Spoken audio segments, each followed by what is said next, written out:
Canal del Congreso, el canal de la Unión, presenta.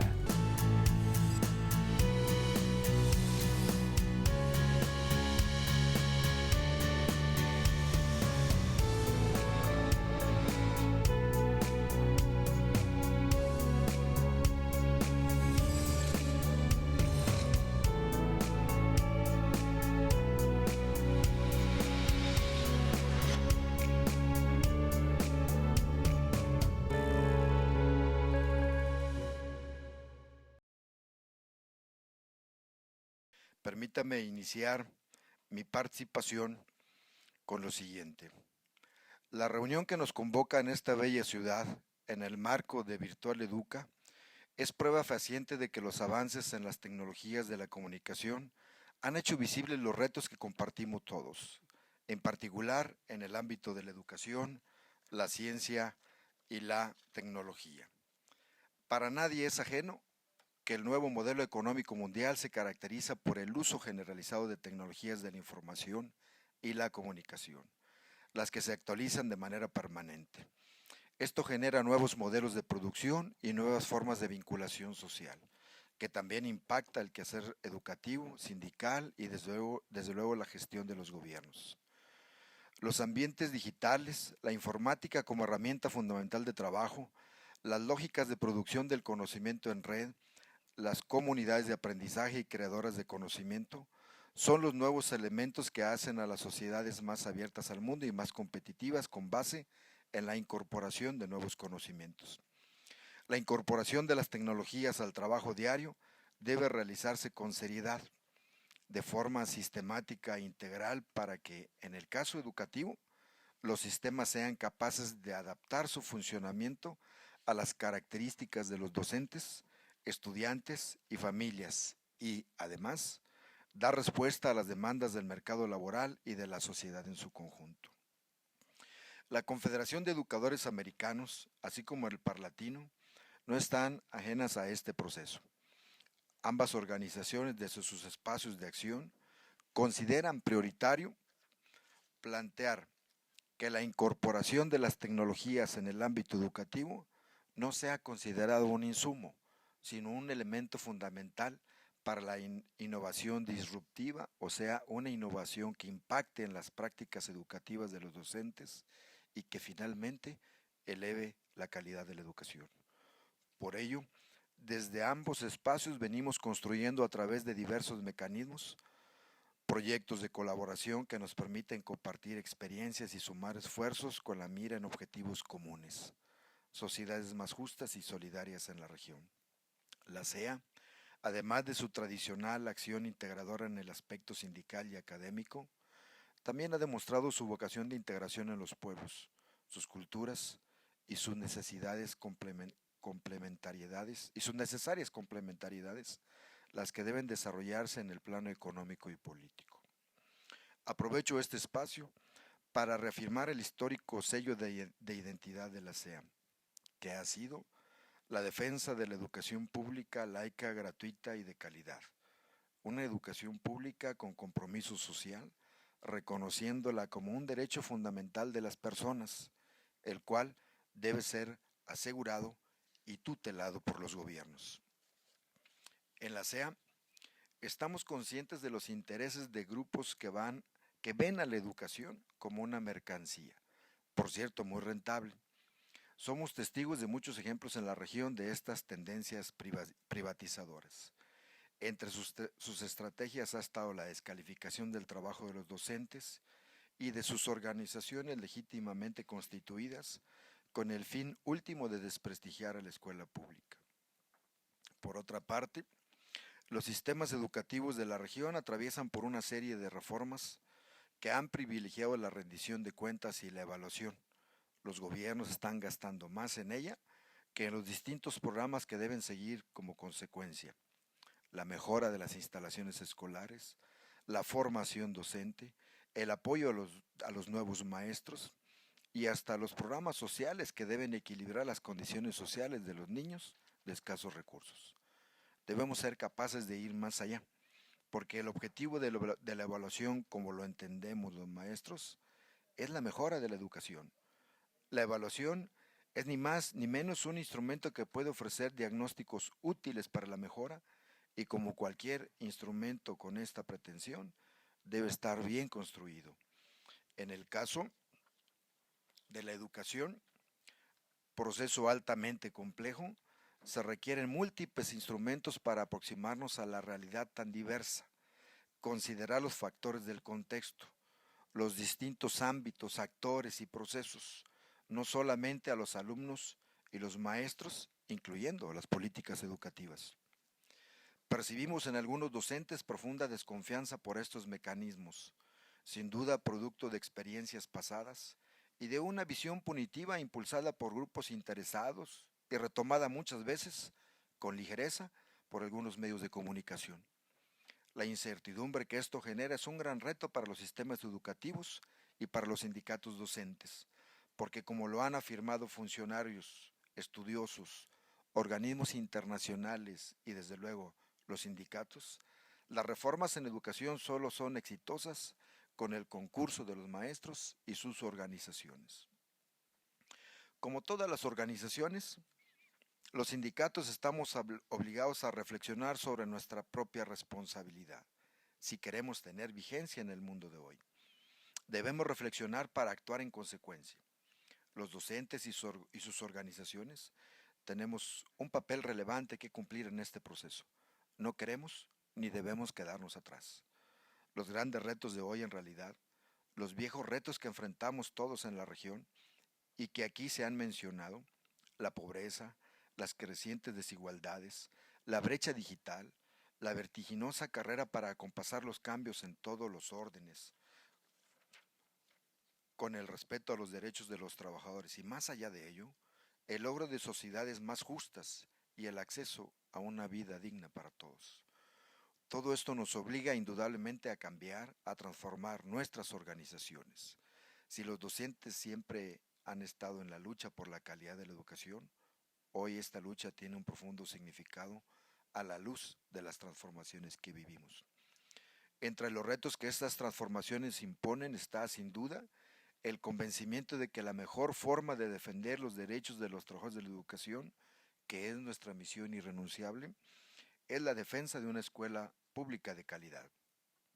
Esta demanda de la sociedad, que ha colocado finalmente el tema de la educación en primerísimo lugar de la agenda pública de nuestros países, no podemos ignorarla, como tampoco podemos ignorar las demandas de información y transparencia de sociedades más participativas. Por ello reiteramos que nuestra misión como organizaciones sigue siendo la misma, la defensa de nuestra materia de trabajo, que es la escuela pública, y la defensa de los derechos de los trabajadores. Sostenemos que esta es una misma lucha.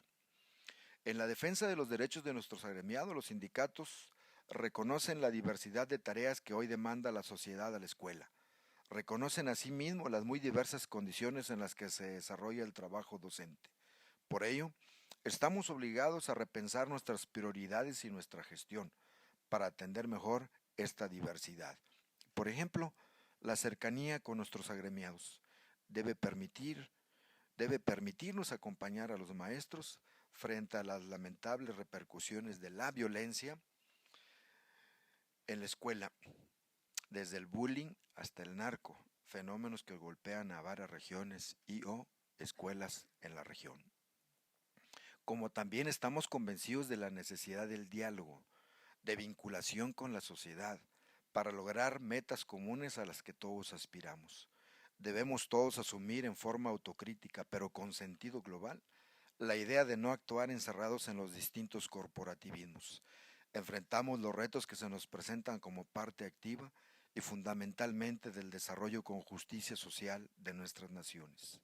Es importante mejorar el debate transversal entre los propios sindicatos, haciendo de sus diferencias fortalezas, para que lejos de la parálisis nos impulsen a acciones conjuntas en favor de una sociedad más justa y equitativa. Quiero terminar compartiendo con ustedes algunas reflexiones y prioridades que como Confederación de Educadores Americanos tenemos en nuestra agenda. Reconocemos que la escuela pública y el maestro no son, ni debieran ser, los únicos responsables de la tarea de educar, pero no ignoramos el papel central que desempeñan. Por ello, nuestra propuesta estratégica que queremos plantear en este importantísimo foro de legisladores de la región se centra en el desarrollo profesional de los docentes. Insistimos en que la profesionalización de la carrera docente y condiciones dignas de trabajo, dentro de lo que se destaca su necesaria compensación económica y el justo reconocimiento social a su trabajo. La necesaria introducción generalizada de las nuevas tecnologías de la información y la comunicación, junto con una adecuada preparación del cuerpo docente y al acompañamiento que corrija y adapte su uso dentro y fuera del aula. Atención al acceso, es decir, la conectividad. Entre los muchos ejemplos de incorporación de tecnologías a la educación, me resulta grato destacar el esfuerzo del Sindicato Nacional de Trabajadores de la Educación, CENTE, organización a la cual orgullosamente pertenezco, quien por instrucciones, después de un análisis exhaustivo al interior del Comité Ejecutivo Nacional, el maestro Juan Díaz de la Torre, quien por mi conducto también envía un saludo respetuoso a cada uno de ustedes, el CENTE ha creado el Sistema Nacional de Desarrollo Profesional, que tiene un modelo educativo y pedagógico propio, con plataforma virtual propia, y cuyo objetivo es acompañar pedagógicamente a los docentes en su desarrollo profesional y en los procesos de evaluación que establece la ley. Este sistema tiene un diseño curricular flexible y ha diversificado su oferta a los docentes mediante alianzas estratégicas con otras instituciones y organismos locales e internacionales. Cualquier reforma sin recursos es inviable. De ahí nuestra reiterada demanda por la defensa y coherencia de los presupuestos destinados a la educación. Y en esto, sin duda alguna, ustedes nos pueden ayudar muchísimo. La ampliación de la cobertura del tiempo escolar como una forma de luchar contra las desigualdades, entendiendo por tal el acceso de los niños más desfavorecidos a un currículum de formación integral que incluye el arte, la educación física, los idiomas, las tecnologías, entre otras fuentes de aprendizaje. Reciban todos ustedes el saludo de los más de 5 millones de trabajadores de la educación de América Latina, aglutinados en los diferentes sindicatos que formamos la Confederación de Educadores Americanos. Muchas gracias por escucharme.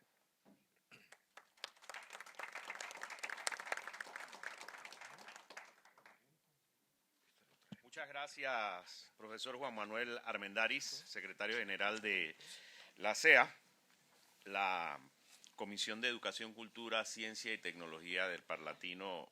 No solamente le agradece su participación en el día de hoy, sino que se siente honrada con su presencia en esta reunión. Vamos a ofrecer la palabra para que si algún compañero parlamentario quiere enviar un mensaje, hacer una pregunta, algún comentario, lo haga de manera inmediata. Ofrecemos la palabra.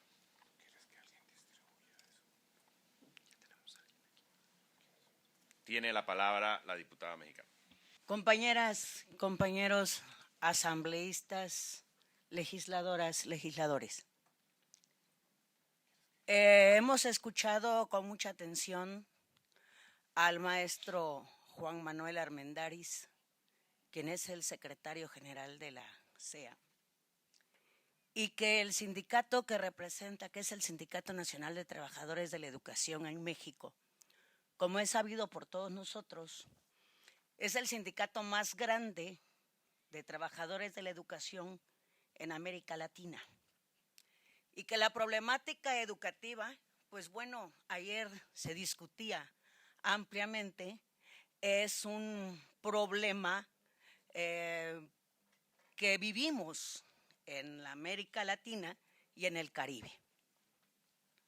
Mas, sin embargo, es muy importante que sepamos todos que la nueva ley que ustedes saben que fue aprobada aquí en México, una ley de educación, la cual nos trajo como consecuencia formar un Instituto Nacional de Evaluación Educativa, que hoy en la mañana alguien decía, bueno, es lo que nos trae con algunos problemas en el país. Este sindicato ha sido un sindicato de propuestas. Le ha dado a la propia Secretaría de Educación sus propuestas para mejorar y alcanzar la calidad de la educación. Tenemos escuelas de tiempo completo. Esas escuelas de tiempo completo, con el anterior gobierno de México, Felipe Calderón, recibió la propuesta del propio sindicato del por qué necesitábamos tener escuelas de tiempo completo. Hoy papá y mamá trabajan. No pueden dejarlo con el vecino a los niños o al abuelo o con personas que traen como consecuencia social otros problemas. Y entonces esa propuesta fue abrazada por la Secretaría de Educación en ese tiempo y bueno, hoy tenemos un buen número de escuelas de tiempo completo en el país. Nos faltan muchas, desde luego que sí. Ayer que visitábamos la escuela modelo en la que estuvimos ayer en la tarde, pues vemos cómo hay escuelas en las que el propio gobierno, sea estatal o federal, les da presupuestos a las escuelas para que puedan alcanzar la calidad. Pero no está así en todo el país. El esfuerzo del maestro mexicano es muy fuerte, muy comprometida y muy grande. El maestro mexicano tiene que estar en todas las áreas rurales para desempeñar su tarea, su trabajo, y esto va siempre acompañado de su sindicato. ¿Por qué va acompañado de su sindicato? Lo decía el maestro Juan Manuel, que ellos tienen ahorita un espacio virtual en donde les hacen llegar al personal docente la capacitación para irlo actualizando al maestro y poder desempeñar su tarea. Son de las facilidades que el sindicato le da. Alguien podría preguntar, bueno, ¿por qué entonces los maestros en la calle? Porque son grupos antagónicos que de alguna manera, ante esta situación, presionan al gobierno para obtener privilegios económicos, pero que van directamente para ellos y no para los compañeros que están abajo directamente en las aulas. Caso tremendo, Oaxaca, ustedes han leído, han escuchado el problema de Oaxaca. Es una cosa tremenda que en Oaxaca los maestros que trabajan no les pagan. Y el maestro que no trabaja, él recibe todas sus remuneraciones. Los alumnos que estudian con los maestros que trabajan no les dan los documentos válidos que les permita pasar a un grado inmediato superior. Es una problemática muy difícil en ese estado, pero que bueno, es un frijolito dentro de todo el gran el gran contexto educativo. Yo sí felicito al sindicato porque lo hemos visto en cada uno de los estados trabajar. Pese al problema de Oaxaca, el sindicato sigue apoyando y está apoyando a los maestros de la sección 59, que son los que están en su trabajo. Por lo tanto, maestro, de nuestra parte, yo soy maestra jubilada, pertenezco a un jubilado, pertenezco al sindicato, el sindicato es mi organización. Entonces, felicitar al maestro Juan, a Tony, a los líderes estatales de aquí de Jalisco que allá están atrás, decirles muchas felicidades. Ayer visitamos una escuela modelo y de veras un abrazo fraterno para todos ustedes. Y nuestro compromiso como diputados creo que se dio. Estuvimos muy pendientes de lo que fue el presupuesto para que ese presupuesto pueda alcanzar para lo que son las tareas educativas. Quisiéramos más, pero la sábana no da, no crece. Muchas gracias. Gracias a usted, diputada Sonia Rincón Chanona de México, educadora también. Tiene la palabra la secretaria de la comisión, la senadora Winifred Ravenue de Curazao. Gracias, señor presidente.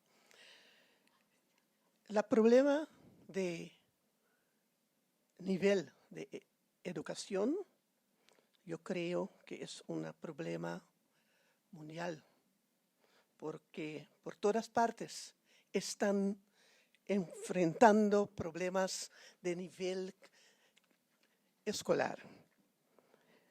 Hay una cosa que no se puede separar de la educación, es la estructura de la comunidad. Va juntos los dos.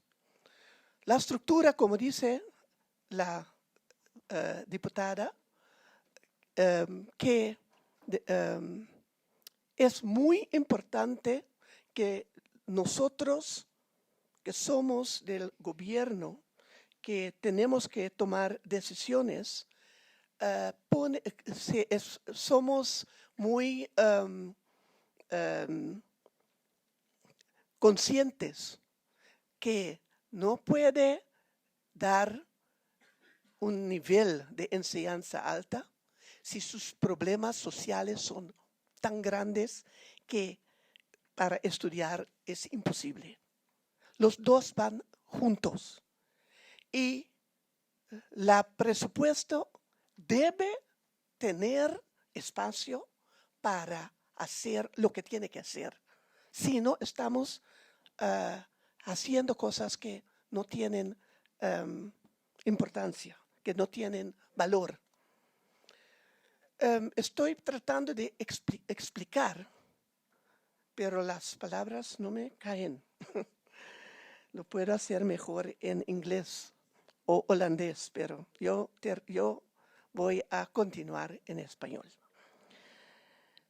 Nosotros tenemos un gran problema ahora con nivel de la educación. ¿Y cómo es? Porque justamente la estructura de nuestra comunidad ha cambiado. Lo que dice la diputada es cierto. Nuestros padres todos están trabajando. Así es la estructura en toda nuestra región, quizás el mundo. Pues la escuela, el instituto de escuela tiene que adaptar a eso.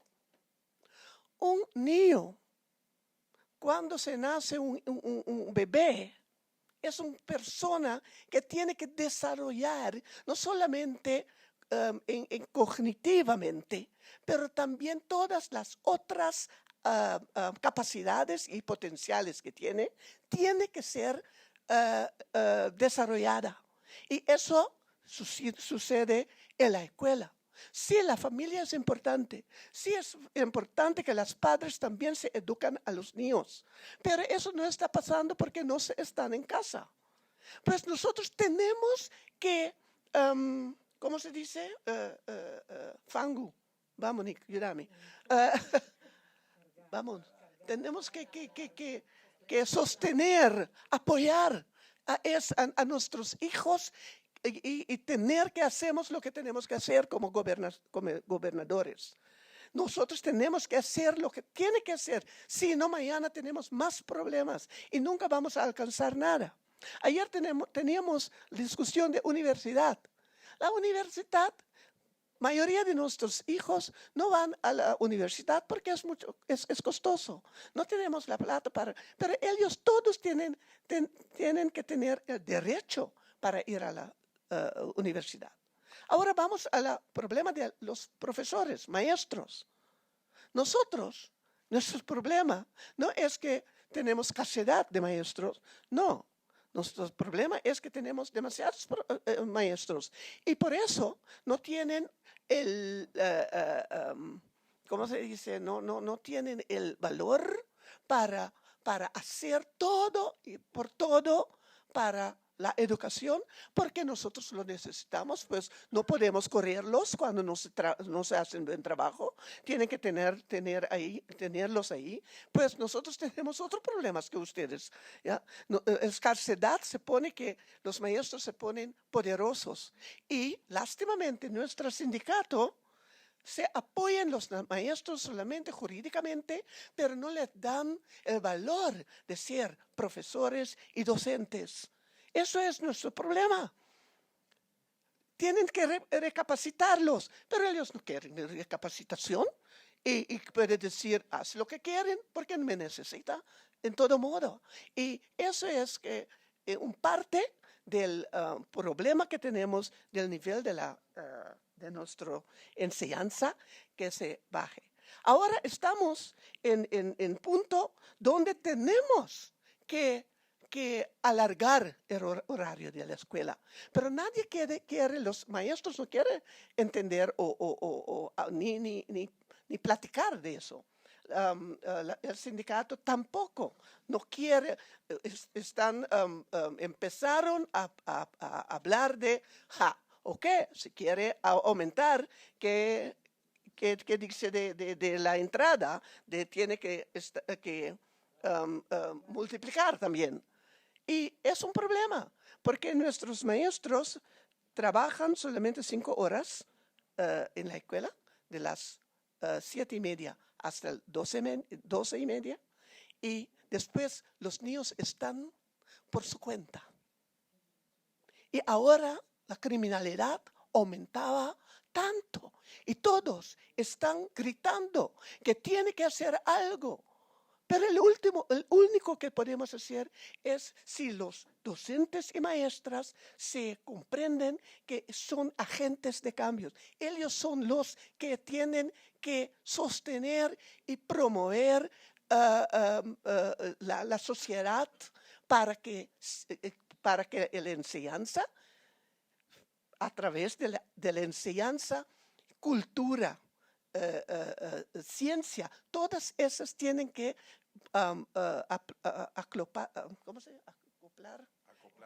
acoplar en la escuela para que cada niño se encuentra lo que es su derecho, tiene derecho de desarrollar cada parte de su ser.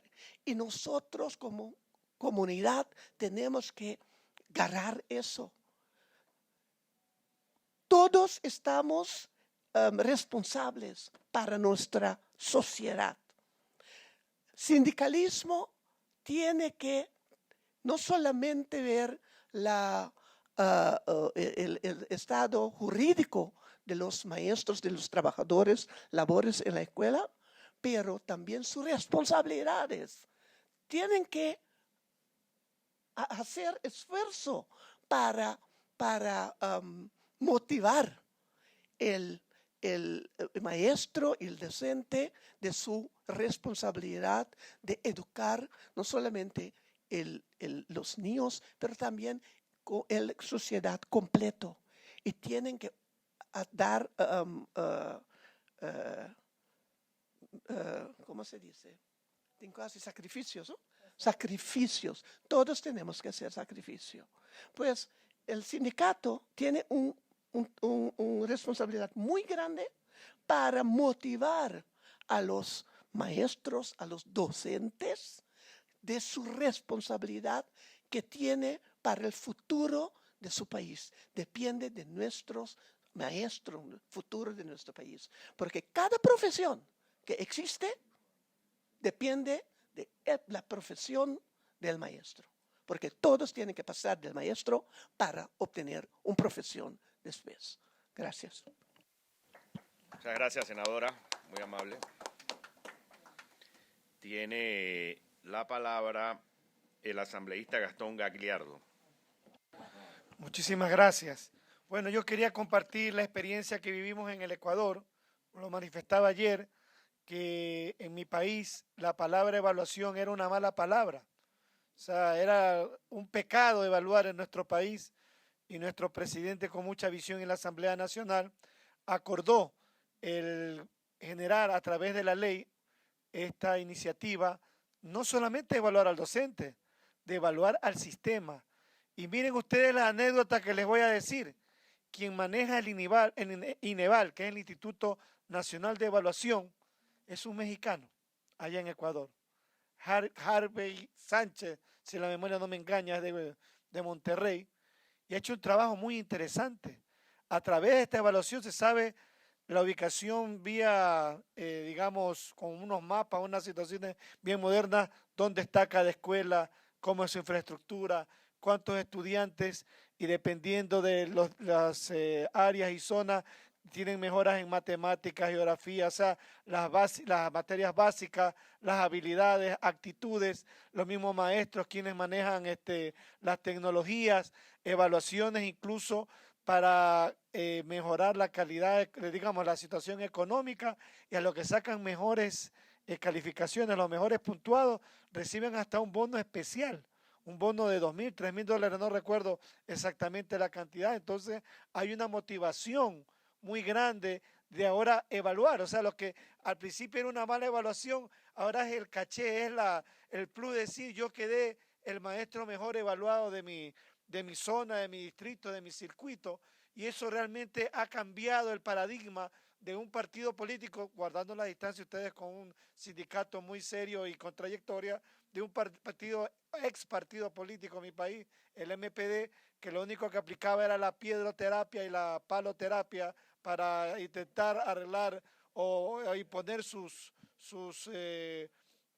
lo que ellos pensaban que era correcto, pero la misma sociedad se encargó de desprestigiarlo y sobre todo desapareció como partido político, y se llamaban decir los defensores de los educadores, pero quedó demostrado que lo único que querían eran componendas y chantajes, lo cual no llevó a nada bueno o positivo en lo que tiene que ver con la educación en nuestro país. Así que yo eso quería compartirlo, y más aún, vuelvo a reiterar, justamente un mexicano es quien maneja toda la parte de evaluación del sistema de educación media, y ha hecho un trabajo excelente, que incluso viaja a cada escuela del país. Yo he tenido la oportunidad de generar algunas reuniones de trabajo en donde le explica a los mismos estudiantes, a los profesores, cómo se trata la evaluación, qué factores se toman en cuenta, y ojo, que a los mejores puntuados, tanto alumnos como profesores, se van becados a las mejores universidades del mundo con todos los gastos pagados. Realmente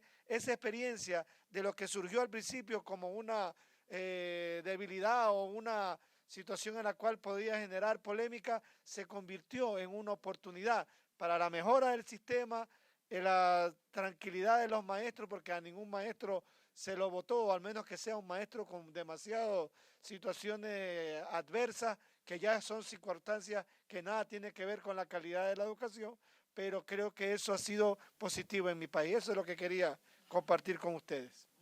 Muchas gracias, asambleísta. En lista tengo 3 participantes más. Cierro la lista en este momento para poder cumplir con la agenda. Tiene la palabra la diputada Benita Díaz Pérez de Bolivia.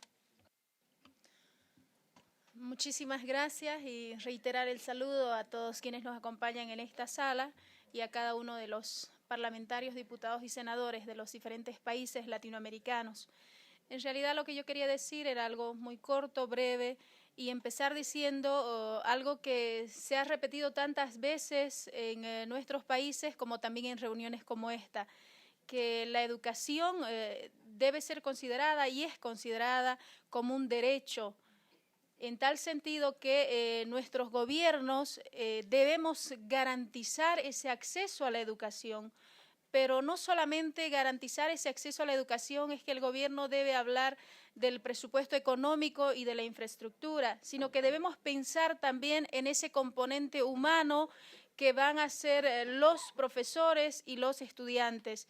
Debemos pensar en que los profesores, y algo que dijo muy importante el profesor José Manuel Armendáriz, que los profesores debemos gozar de las condiciones dignas del trabajo, y estamos hablando de todo el componente de infraestructura que reúna las condiciones óptimas para que podamos desarrollar nuestro trabajo, quienes alguna vez hemos desarrollado esta tarea importante del profesorado. Y por otra parte, asimismo, el estudiante debe recibir unas condiciones adecuadas asimismo de infraestructura y equipamiento para que pueda recibir esa enseñanza y poder desarrollar ese conocimiento integral para el futuro de nuestro país. Entonces, no solamente debemos pensar en que las tareas del profesor y las tareas del estudiante y el rol del Estado como tal, sino que también debemos asumir un rol muy importante como sociedad civil y como padres y madres de familia, porque por lo menos quiero compartir con ustedes algo con lo que estamos tropezando también en mi país. Es un problema que con todo el avance de la tecnología y la globalización hemos recibido una serie de información y de pronto dentro de las aulas tenemos ya los teléfonos, las tablets y las computadoras. Y por un lado, los profesores estamos pensando de que con que el estudiante tenga una computadora ya está la tarea cumplida, con que el estudiante tenga que investigar y la investigación se deduce nada más en entrar al internet y acceder a las páginas más comunes, ¿no? Entonces creo yo que hay que pensar un poco en esto, hay que reflexionar este rol y este nuevo papel que nos toca a nosotros desempeñar, primero como autoridades, segundo como parte también de la sociedad civil, y muchos también debemos ponernos en el papel de los estudiantes y empezar a trabajar. Yo agradezco y felicito el trabajo que vienen haciendo las organizaciones sociales y los diferentes sindicatos del profesorado, que es parte también de la democracia de nuestro país, que nos viene a fortalecer, pero comparto también con la hermana de Curazao, que ella decía algo muy importante, que debemos asumir responsabilidades compartidas y debemos esforzarnos porque de la educación depende nuestro futuro de nuestro país, y que los profesores desarrollamos una tarea muy importante de servicio y debemos hacerlo como tal. Hemos escuchado en muchos países, y en nuestro caso también está pasando, los profesores de un tiempo acá nos estamos oponiendo a las evaluaciones para poder lograr una calidad educativa. Lo estamos viendo a la evaluación como decía acá el compañero, como un pecado. Y estamos viendo a la evaluación como un obstáculo, y no debe ser así. La evaluación debe ser como un indicador, algo que nos permita ver cómo estamos y a partir de ello dónde mejoramos. Entonces creo que hay que hacer una tarea conjunta. Felicidades al trabajo que vienen haciendo los sindicatos, y hay que también trabajar nosotros como autoridades. Gracias, diputada Díaz. Tiene la palabra el diputado Enzo Malán de Uruguay.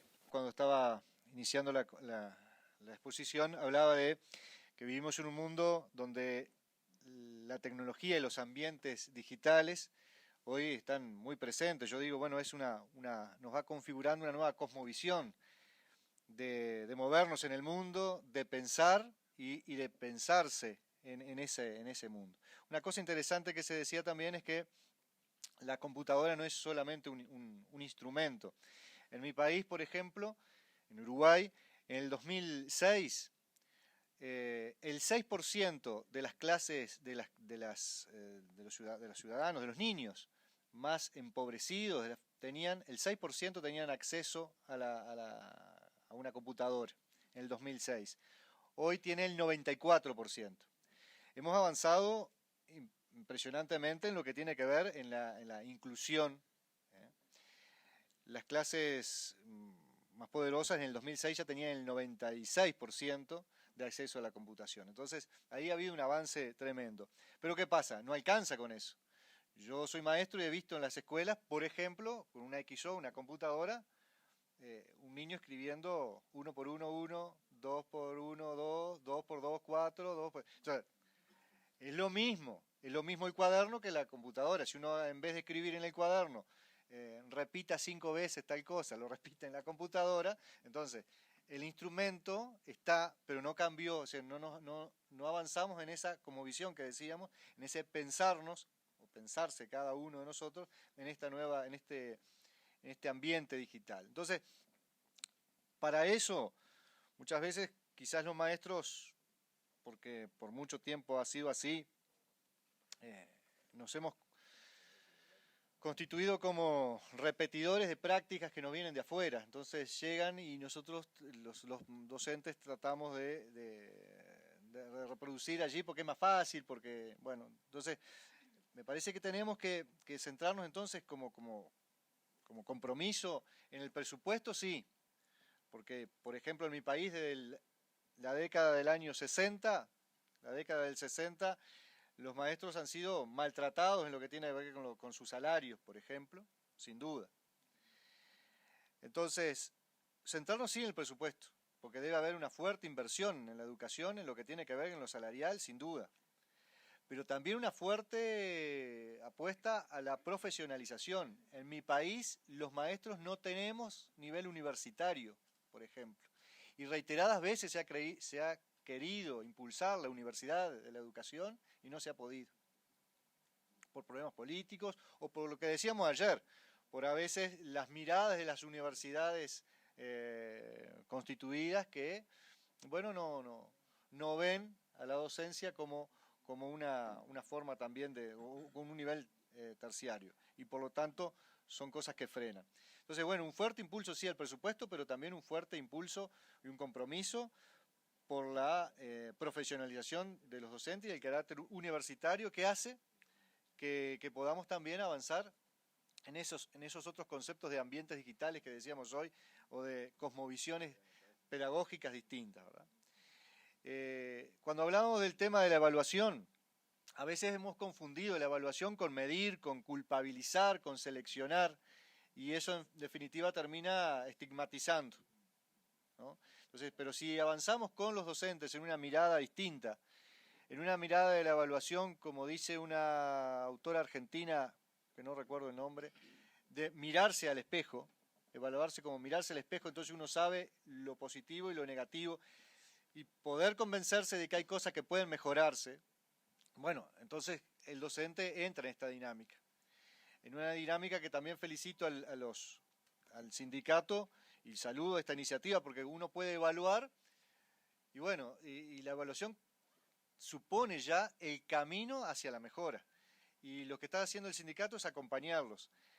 Es acompañarlo a los maestros para poder superar estas etapas. Y no hay ninguna reforma educativa y no hay ninguna reforma, sin duda, en otros aspectos, pero en la educación concretamente, que si no involucra a los docentes, no tiene éxito.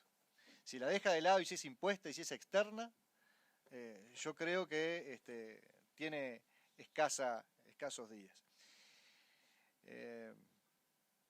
Por último, un pensamiento. Cuando hablamos de la educación y hablamos de los problemas sociales que hay, uno dice, bueno, esto lo tiene que resolver la educación formal, es problema de los maestros. Tema del tránsito, de la cultura vial, los maestros, las escuelas. La violencia, los maestros, las escuelas. Entonces, yo reconozco que sin duda la educación formal tiene un componente importantísimo, pero no es la única, ¿no? Entonces, tenemos aquí el componente familia, el componente medios de comunicación social, el componente ciudadano, barrio, sociedad, que son fundamentales, y son el ambiente donde vive el niño, el joven, el adolescente.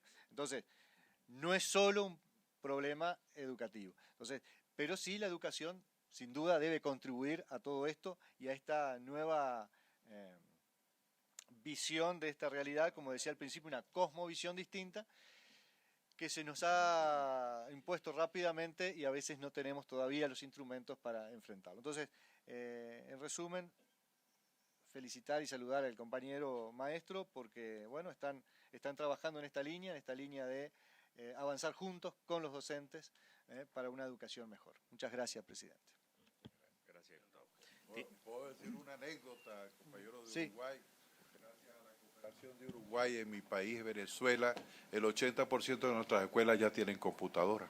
Les agradezco aquí adelante y les informo, ¿no? Muchas veces no se saben esas cosas, ¿no? Bueno, en el plan de Uruguay, conocido como el Plan Ceibal, fue presentado ante esta comisión en una reunión en Lima, en Dominicana primero, que nos presentaron un video muy, muy bonito y muy emotivo que a todos nos conmovió, y luego tuvimos la oportunidad en Montevideo de conocer el plan en propiedad por uno de sus principales directores en ese momento. Fuimos a una escuela modelo también a verlo. En mi país se implementó, pero de manera muy silvestre, y de lo que sirvió fue para hacer negocio en la pasada administración. Sin embargo, ya se están poniendo los controles para que el desarrollo tecnológico llegue, apoye a la educación y no sea un negocio más comprando computadoras y poniendo señales de internet por todo el país. Pero creo que la idea original es la que todos debemos duplicar en nuestros países. Tiene la palabra la senadora Morandi. Es la frase de Einstein sobre la innovación. Y me parece que lo que hay que reconocer en Uruguay, yo creo que es de la región el único país que está innovando. Tienen una ingeniería pedagógica y una ingeniería tecnológica. Y han hecho algo que yo aprecio mucho también, que han evaluado con un tercero que mira. Han hecho un concurso y lo evalúa la Universidad Católica, ¿no es así? Que es lo que nosotros escuchamos en Montevideo. Por eso me parece que es importante que nos sirva también como modelo, porque ellos realmente están innovando, ¿no? Gracias, senadora. El último participante es el diputado Mario García de Uruguay. Creemos que el tema educativo es el principal que hoy tiene el mundo por delante, y resolverlos no se resuelve sin los docentes. Creo que eso también es un sentimiento común. Creemos que justamente al sistema educativo en general le falta autocrítica. A cada uno de los actores que tienen vinculación directa le falta realizarse la autocrítica de en qué estamos fallando los políticos como políticos, seguramente en no ampliar los presupuestos, por ejemplo, los profesores y los maestros como maestros, seguramente en no o en resistir, como se ha dicho acá muchas veces, a las evaluaciones. Los padres como padres, el no tener esa conciencia de que las escuelas no son un depósito de chicos en donde me saco el problema por unas horas, y hemos escuchado muchas veces decir la expresión: por suerte empiezan nuevamente las clases después de un periodo de vacaciones, y a nosotros realmente nos duele cada vez que nos enfrentamos con esa triste realidad. En definitiva, le falta autocrítica al sistema educativo. Pero hemos visto con muy buenos ojos, tuvimos una reunión aquí con el SINADEP en su kiosco, muy interesante, en donde realmente nos pusieron de manifiesto lo que ha sido la evolución del pensamiento sindical en México. Hoy estamos hablando de evaluaciones obligatorias, hoy estamos hablando de una ley de servicio profesional docente, moderna, ayornada, y eso creo que es parte de la autocrítica que estamos reclamando, porque sin buenos docentes tampoco hay cambios, y hoy los buenos docentes parten del continuo querer mejorar, y hemos visto con muchísimos mejores ojos el esfuerzo que hace el sindicato por preparar a esos docentes para las evaluaciones, al punto tal que se nos manifestaba que ya las 2/3 partes de los docentes están anotados para recibir esos cursos de preparación previa a la evaluación que van a llevar adelante. Yo creo que esto es cambiar la cabeza, creo que esto es cambiar el chip, creo que esto es saber que el compromiso tiene que venir de todos, pero que cada uno tiene que primero fijarse qué es lo que está haciendo mal para mejorar uno lo que es responsabilidad de uno, y después poder legítimamente pedirle al resto que mejore lo que corresponde a los demás. Porque si no, esto se traduce en un enfrentamiento permanente entre reclamos que van cruzados y que en definitiva no conducen a lo que todos estamos reclamando, que son mejoras rápidas. También nos llamó la atención en el día de ayer o antes de ayer, cuando llegábamos al hotel, ver una manifestación, creo que era en Toluca, una manifestación sindical con 200 maestros en la calle. Un número que para lo que es el pueblo de México nos parece realmente insignificante.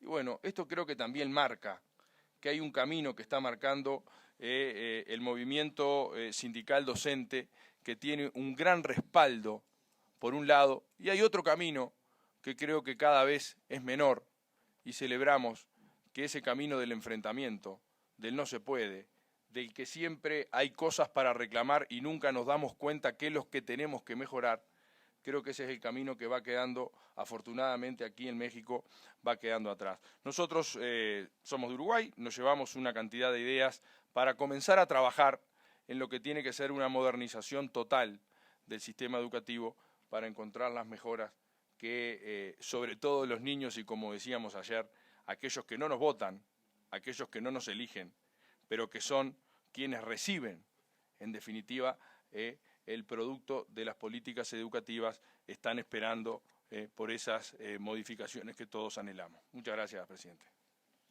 Gracias, diputado García.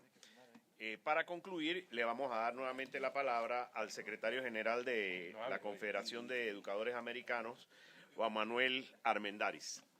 Muchas gracias.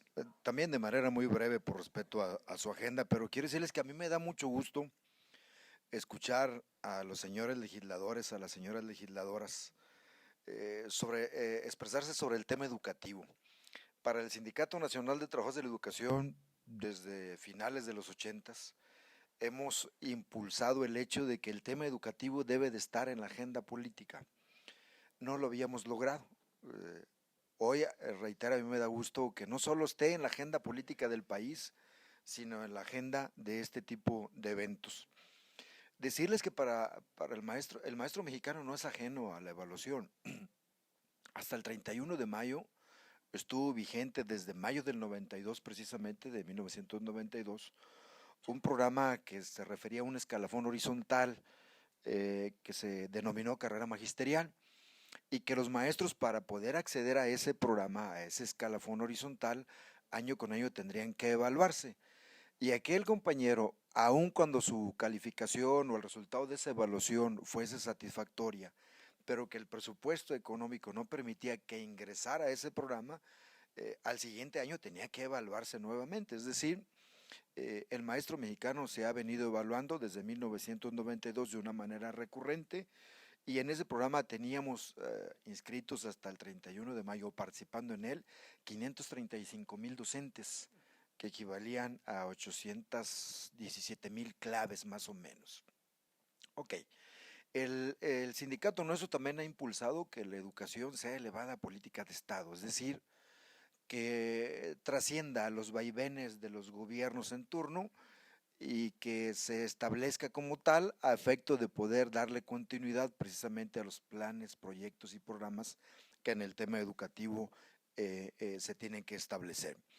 Decirles que no solo es el impulso, y desde luego vamos a seguir insistiendo en ello, en elevar la educación como política de Estado, sino que el CENTE ha participado con una serie de propuestas ante la autoridad educativa, no solo en las escuelas de tiempo completo, que ahorita tenemos 6,500 escuelas más o menos. Hace unos minutos veíamos a través del internet una experiencia exitosa en el estado de mi compañera Sonia Rincón, en el municipio de Venustiano Carranza, donde los preescolares están 8 horas siendo atendidos por las maestras y por los maestros. Y aquí es donde entran ustedes sin duda alguna. Para poder lograr esas metas, pues desde luego que tiene que ir acompañado de presupuesto. Y no solo presupuesto que tenga que ver con el reconocimiento económico a los maestros, sino un reconocimiento que tenga que ver en el aspecto social hacia los maestros. Aquella sociedad, aquellos medios de comunicación más bien, aquellos actores políticos que a través de los medios de comunicación pretenden denostar, agraviar la labor de los maestros, yo creo que se comete un gravísimo error. Pero aparte de estas escuelas de tiempo completo, en su momento nosotros impulsamos ante el gobierno de la República lo que denominamos comunidades seguras. Es decir, nuestros países, o muchos de ellos, lamentablemente, tenemos el problema de la inseguridad. Las escuelas no están ajenas a ello. Entonces, junto con padres de familia, junto con la comunidad escolar, maestros, alumnos, padres de familia, impulsamos que las escuelas fuesen lo más seguro posibles, y en muchos de los casos lo logramos. Me informa el señor director del Sistema Nacional de Desarrollo Profesional, hace unos minutos, que si tenía oportunidad de volver a dirigirme a ustedes, les comunicara de manera muy respetuosa que ahorita en el SINADEP están inscritos más de 200,000 docentes ya, con la idea de poder recibir los beneficios que este programa tiene. Muchas gracias.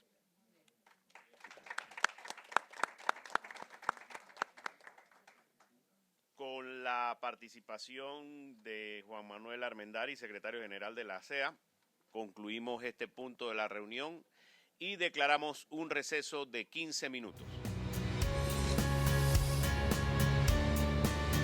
Canal del Congreso, el canal de la Unión, presentó.